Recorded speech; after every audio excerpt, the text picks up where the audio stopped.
विद्यार्थियों, like diamond हीरा channel में आपका स्वागत है। हम NTA JRF 2019 की 19 विषय का जो पेपर आया हुआ था दिसंबर में, उसका चर्चा करेंगे। फर्स्ट यूनिट में कौन कौन से क्वेश्चन आए थे, साथ ही हम फर्स्ट यूनिट आज से स्टार्ट कर रहे हैं। तो ये उस फर्स्ट यूनिट से उठाए हुए क्वेश्चन हैं जो 2019 में आए हुए हैं। कुछ क्वेश्चन ऐसे हैं उससे पहले एग्जाम में आए हुए हैं। तो यूनिट पढ़ने से पहले हम क्वेश्चनों को देख लेते हैं, आंकलन कर लेते हैं किस प्रकार के क्वेश्चन NTA नेट पूछते हैं। तो पहला क्वेश्चन है, पश्चिमी हिंदी की कौन सी बोली नहीं है। तो पश्चिमी हिंदी की कौन सी बोली नहीं है, यहाँ कन्नौजी, हरियाणवी, मागधी, ब्रजभाषा। तो मागधी है, ये पूर्वी हिंदी की है। इस प्रकार क्वेश्चन पूछते हैं। ये दिसंबर 2019 का यह क्वेश्चन है। ऐसा ही दूसरा क्वेश्चन है, फरमाइश किस भाषा का शब्द है। फरमाइश शब्द है अरबी, तुर्की, फारसी या देसी। किन भाषाओं का शब्द है ये फरमाइश, तो ये है अरबी। ऐसे ही 2015 में क्वेश्चन आया हुआ था, इनमें से किस बोली का बिहारी हिंदी से संबंध है। तो अवधी, मगधी, मगही, भोजपुरी, मैथिली। तो ये मगही, भोजपुरी, मैथिली ये तो बिहारी हिंदी से संबंधित है, लेकिन अवधी भाषा ये बिहारी से नहीं है। तो इस प्रकार क्वेश्चन पूछते हैं।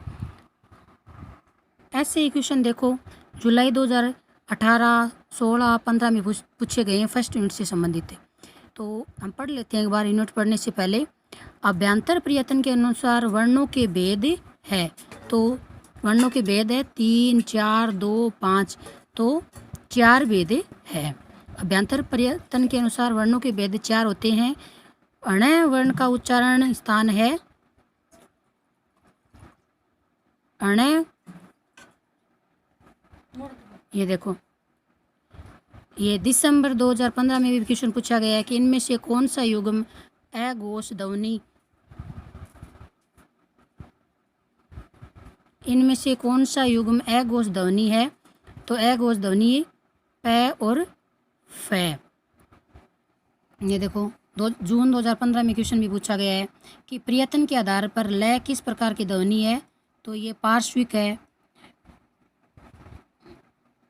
जो पशु की आवाज़ में बोली जाती है, जैसे टे, ले, ऐसे वाले शब्द। दिसंबर 2014 में क्वेश्चन पूछा गया है, कंठोष्ठ्य ध्वनि का उदाहरण है।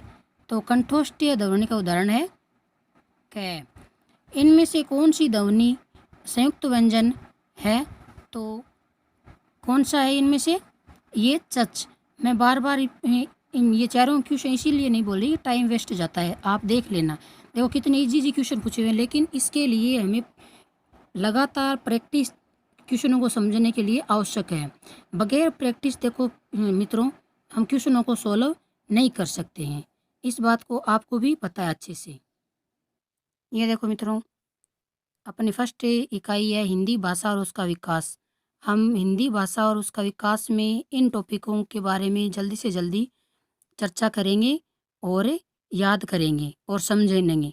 याद से ज़्यादा है समझना। याद की हुई चीज़ तो रहती है याद, लेकिन लंबे समय तक कोई ज़रूरी नहीं याद रह सके, लेकिन समझी हुई चीज़ कभी भी हमें पूछ लो, वो हमारे जहन में रहती है। इसीलिए हमें इन चीज़ों को समझना है, इन टॉपिक्स को क्लियर करना है।